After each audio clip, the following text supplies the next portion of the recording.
Elric des Dragons. Livre 3. Et maintenant, aucun retour en arrière n'est plus possible. La destinée d'Elric a été forgée avec la même détermination qu'ont été forgées des siècles auparavant, les épées maléfiques. Ne pourrait-il donc jamais échapper à cette destinée? Ne pourrait-il donc jamais être damné et mourir? Ou bien avait-il été condamné avant même le premier jour?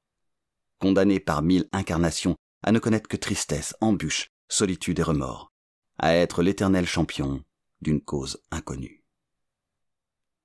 Chapitre 1. La porte des ténèbres. Elric s'enfonça dans l'obscurité. Il venait de pénétrer au royaume des ténèbres. Il se retourna, mais les ombres de la nuit n'étaient plus. À la main, il tenait l'épée d'Aubec, ainsi que son armure et son aume noir, silhouette solitaire sous la voûte sombre d'une immense caverne aux parois invisibles et tangibles à la fois. Elric regrettait déjà de ne pas avoir réfléchi davantage avant d'obéir à son protecteur, le démon Arioch, et de franchir la porte des ténèbres. Mais le regret était désormais chose inutile, alors il oublia. Hyrkoon demeurait introuvable. Peut-être un coursier avait-il été mis à sa disposition à la porte des ténèbres, ou peut-être était-il arrivé par un autre point d'incidence. Tous les niveaux tournaient l'un autour de l'autre, c'est du moins ce que l'on disait. Il se trouvait donc plus près du but que lui, ou plus loin. L'air était fortement iodé, à tel point qu'il avait l'impression d'avoir les narines bouchées par le sel. Il avait presque l'impression de marcher sous la mer et d'en respirer l'eau. C'était peut-être pour cette raison qu'il était difficile de voir au loin, qu'il y avait tant d'ombre et que le ciel semblait un voile jeté sur le toit d'une caverne. Elric rengaina son arme. Il n'y avait apparemment aucun danger. Puis, pivotant lentement sur lui-même, il essaya de se repérer. Peut-être de hautes montagnes s'élevaient-elles à l'est, et une forêt s'étendait-elle à l'ouest. Mais sans soleil, sans étoiles ni lune, il était difficile d'évaluer les distances et de s'orienter.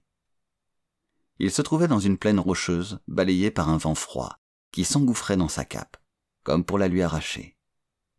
À une centaine de mètres de là, se dressait la frêle silhouette d'arbres dépouillés, et au-delà de ces arbres, la masse informe de roches.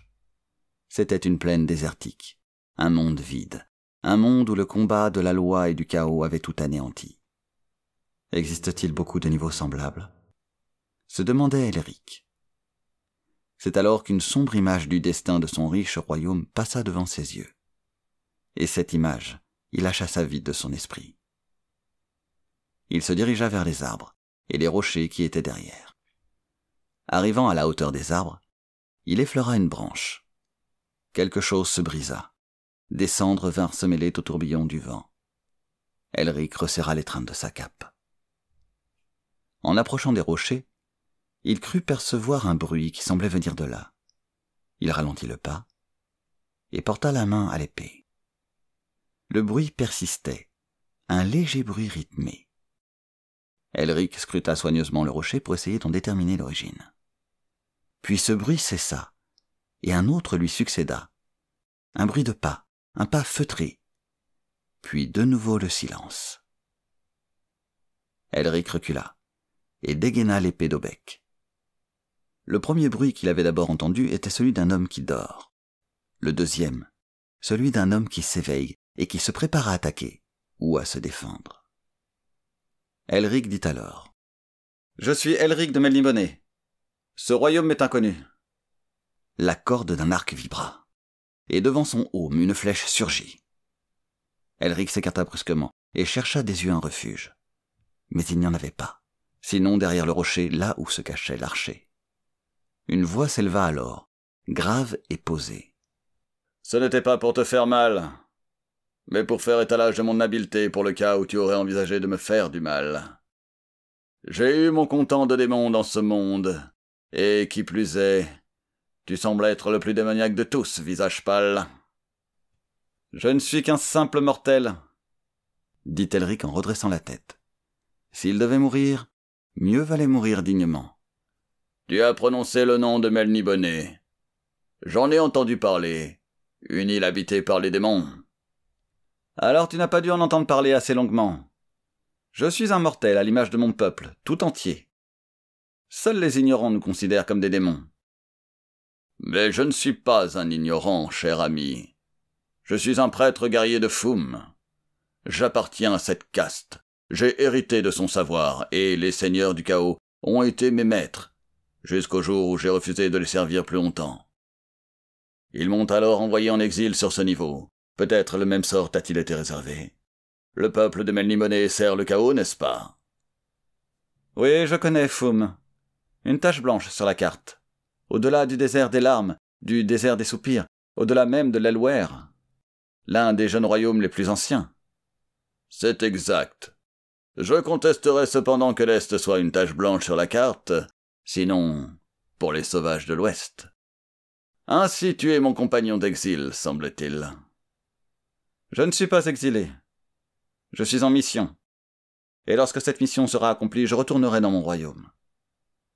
Tu parles de retour? Cela m'intéresse, mon ami au visage pâle. Je croyais qu'une fois arrivé ici, l'on ne retournait jamais dans son royaume. Peut-être. Peut-être aussi ai-je été dupé. Et si tu n'as pas été capable de trouver un moyen d'accéder à un autre niveau, j'en serais peut-être plus capable que toi. Capable?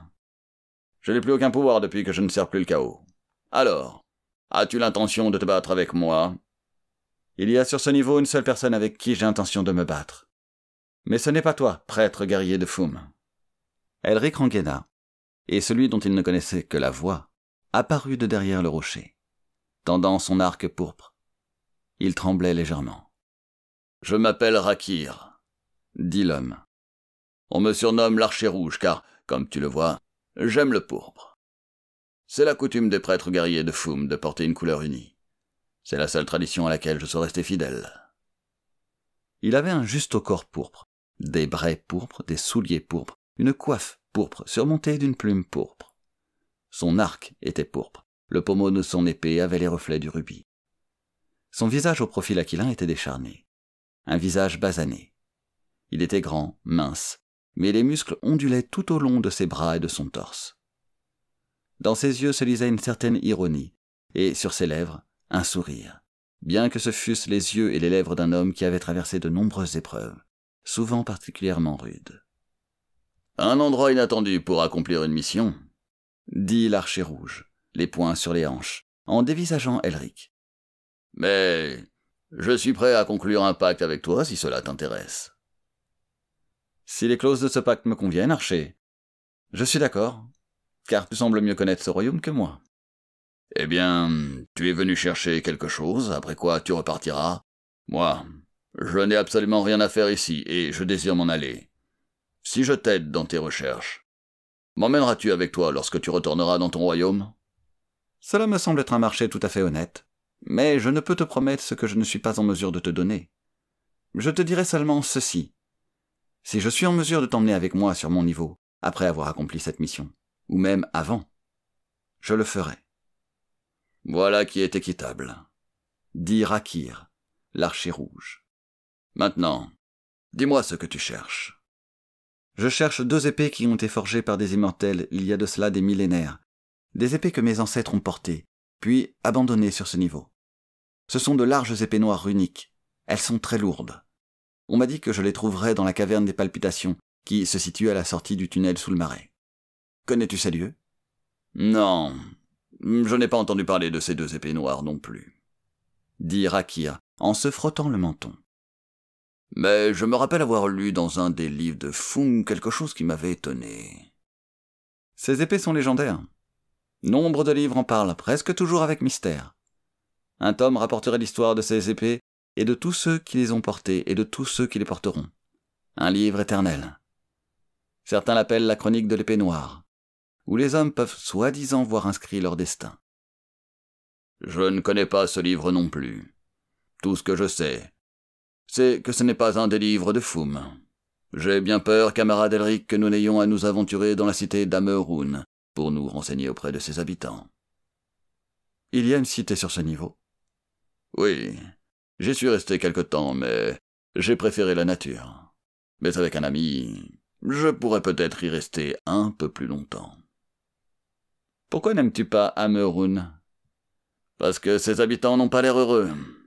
Ils ont cet air déprimé et déprimant des exilés, des réfugiés, ou des voyageurs qui ont perdu leur route et ne l'ont jamais retrouvée. Personne ne choisit de vivre à Amerun.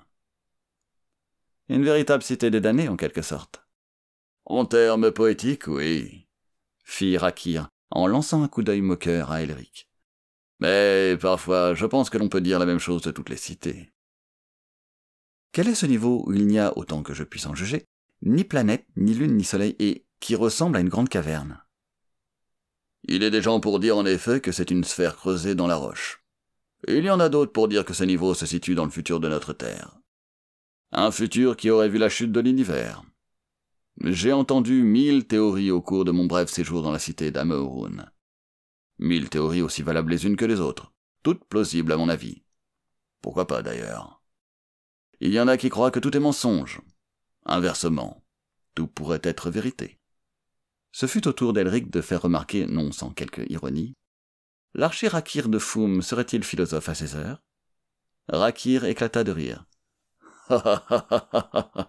Ah, si tu veux. En tout cas, c'est le philosophe qui a trahi le chaos et qui en est arrivé là.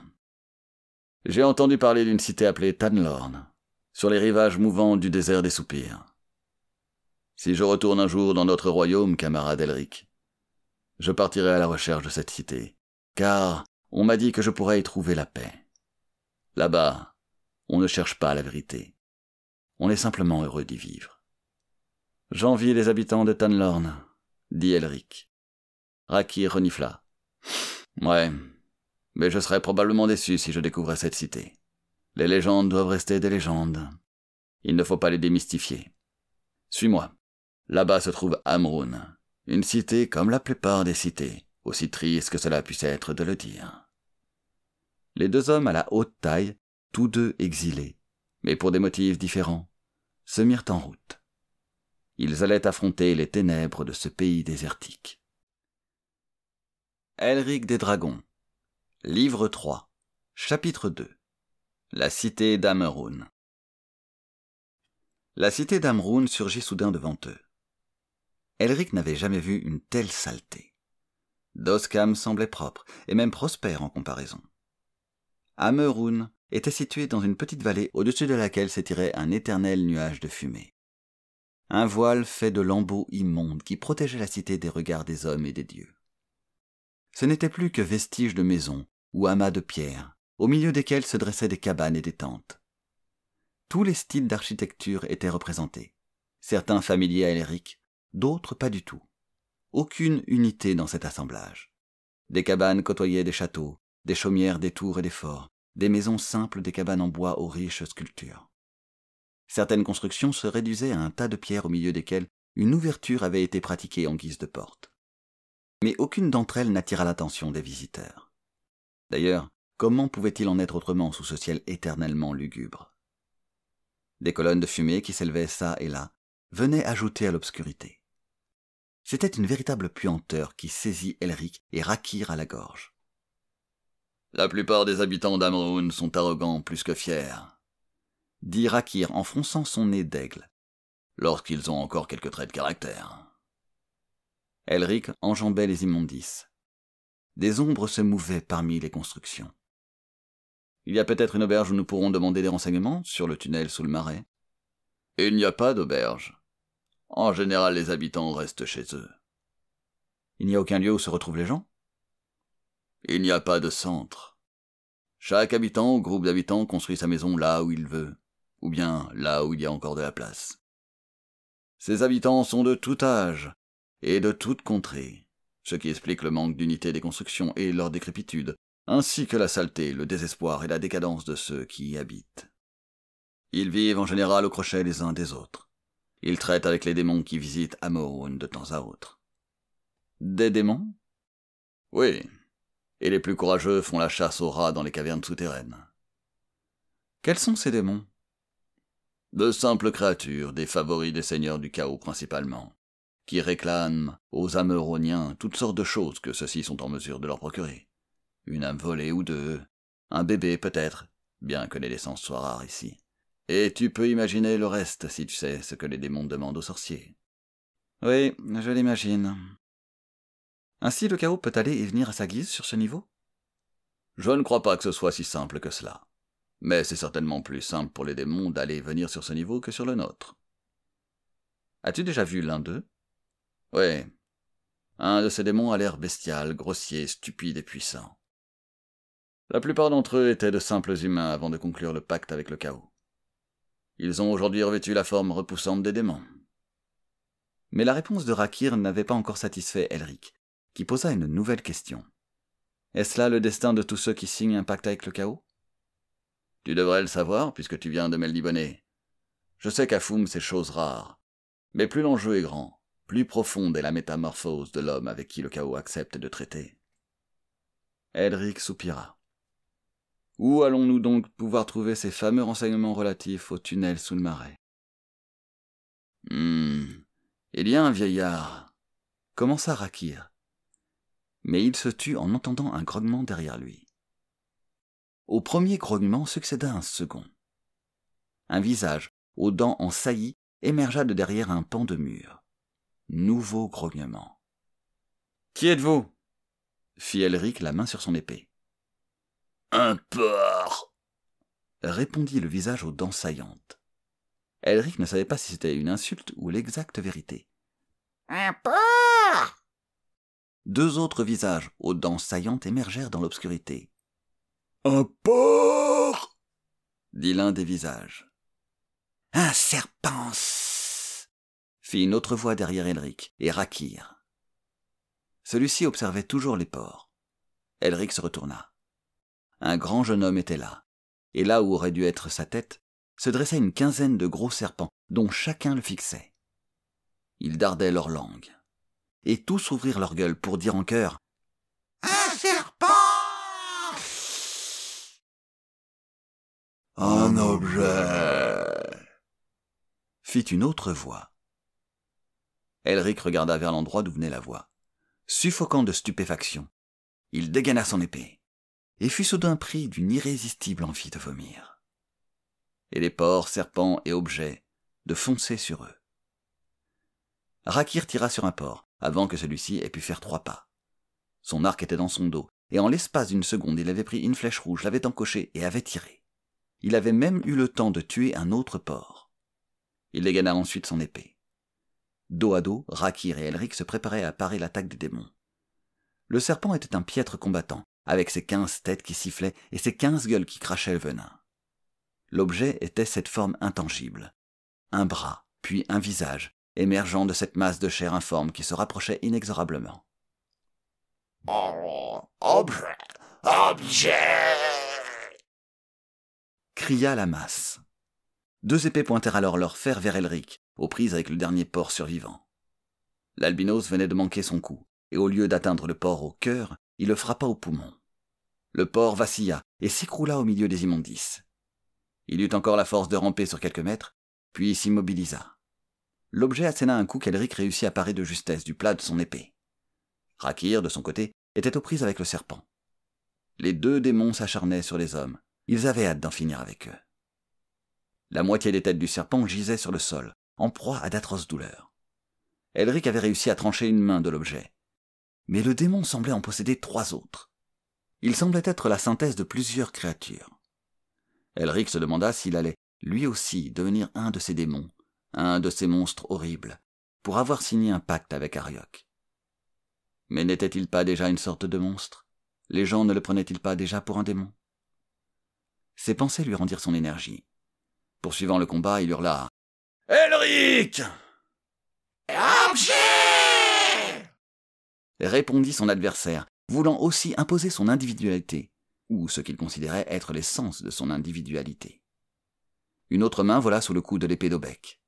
Un autre javelot fendit l'air pour finalement manquer sa cible.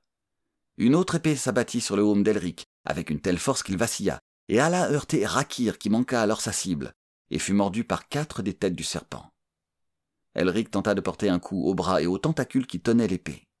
Il frappa alors dans le vide. Le bras avait disparu. Repris par cette envie de vomir, il frappa dans la masse, qui hurla aussitôt « Objet ! Objet ! Objet !» Elric frappa de nouveau. 4 épées et 2 javelots furent alors brandis pour parer le coup. « Objet !» Tout cela est l'œuvre d'Irkun, dit Elric. Sans aucun doute. Il a appris que j'étais à sa poursuite. Il tente de nous arrêter avec l'aide de ses alliés les démons. Il poursuivit entre ses dents. À moins que l'un de ces démons ne soit Hyrkoon en personne. Êtes-vous mon cousin Hyrkoon, objet? Objet! La voix était presque pathétique. Les armes s'entrechoquaient, mais elles n'étaient plus pointées sur Elric. Ou bien êtes-vous un de mes vieux amis? Objet! Objet! Elric s'acharnait sur la masse, d'où jaillissait un sang à l'odeur nauséabonde qui éclaboussait son armure. Elric ne comprenait pas pourquoi il avait eu si peu de peine à attaquer le démon. « Vite! Maintenant !» cria une voix au-dessus d'Elric. Il leva les yeux. Il vit alors un visage pourpre, une barbe blanche, un bras qui s'agitait. « Ne me regarde pas ainsi, Joe! Maintenant, frappe !» Elric prit la garde de son épée de ses deux mains et enfonça la lame dans la masse informe. Il y eut un gémissement, un sanglot, puis un murmure. « Franck !»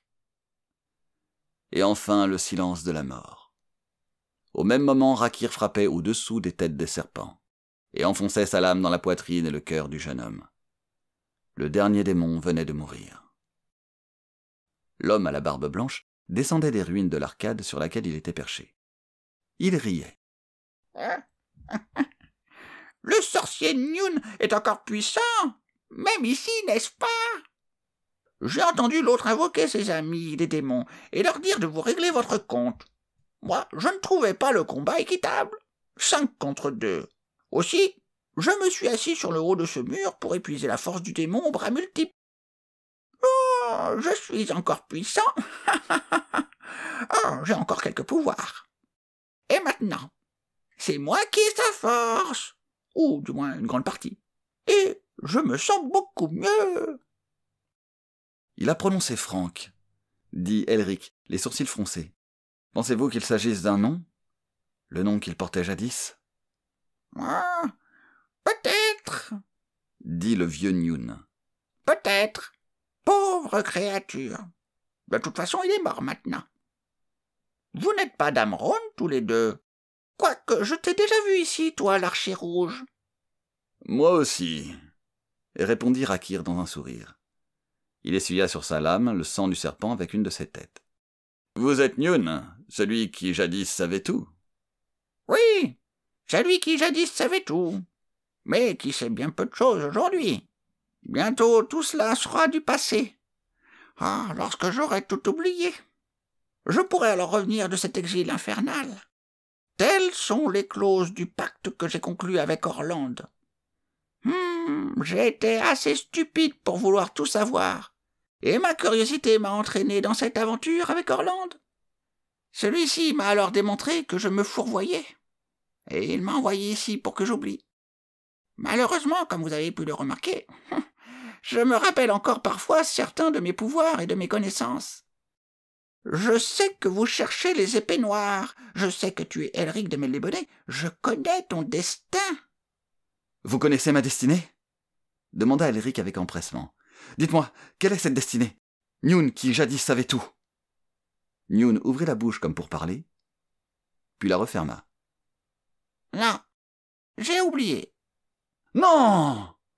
Cria Elric, qui semblait prêt à agripper le vieillard. Non! Vous vous rappelez! Je sais que vous vous rappelez!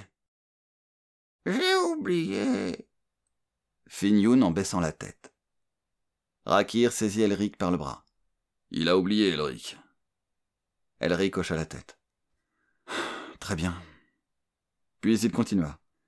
Mais vous rappelez-vous où se trouve le tunnel sous le marais? Oui, oui.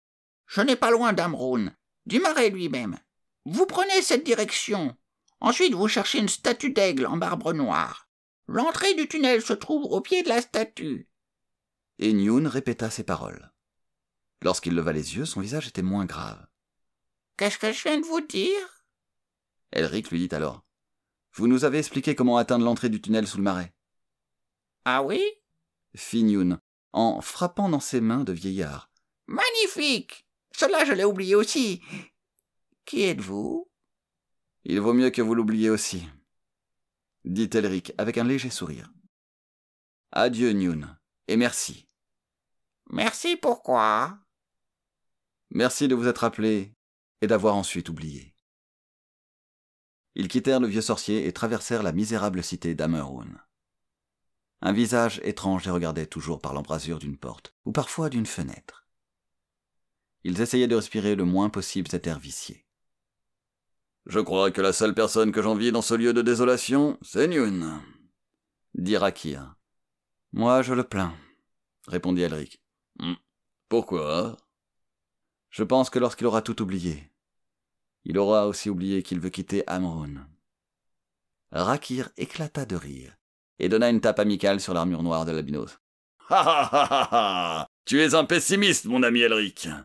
Es-tu toujours aussi pessimiste ?»« J'ai bien peur que oui, » dit Elric, en esquissant un sourire.